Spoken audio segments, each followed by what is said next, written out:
Hello friends and family in Kansas. I come bearing really fucking stupid news, so please pay attention for just minutes. The current Kansas legislature is attempting to roll out Brownback era fiscal policy. Many people in my age group were children during his governorship, so people probably don't know why this is a big deal. So let's do a quick history check so you can understand why you need to call your legislators, whom I will provide contact info for at the end. First, here's a tidbit from the Crew Out Loud Light. The legislature sent the governor a bill that would expand on Brownback-style income tax cuts by turning any future budget surplus into an automatic income or corporate tax cut.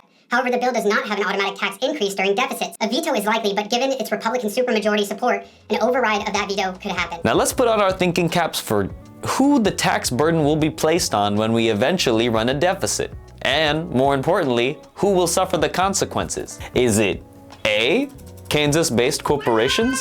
B, the Koch brothers? Or C, the average hardworking Kansan. In layman's... Come here. In layman's terms, In layman's terms, this legislation essentially acts as a way to funnel even more cash back into the pockets of corporations and the richest people in Kansas during times of prosperity.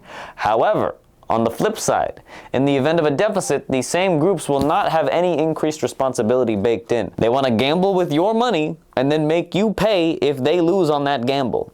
Congratulations! You now have a basic understanding on how supply-side economics works. I believe this legislation is essentially an experiment with Kansas's Laffer curve, which in simple terms is trying to find the tax rate sweet spot. These tax cuts can only trigger if we have enough in our state's rainy day fund and if we're in good economic shape. But this legislation essentially tells rich people in Kansas, hey, don't worry, we're gonna find out how much money we can save you by testing things out. If things go wrong, we'll slash education and let the roads fall apart. Don't worry about it, big dog. If that sounds familiar, it's because we've tried something like this before. And it was called the Kansas Experiment.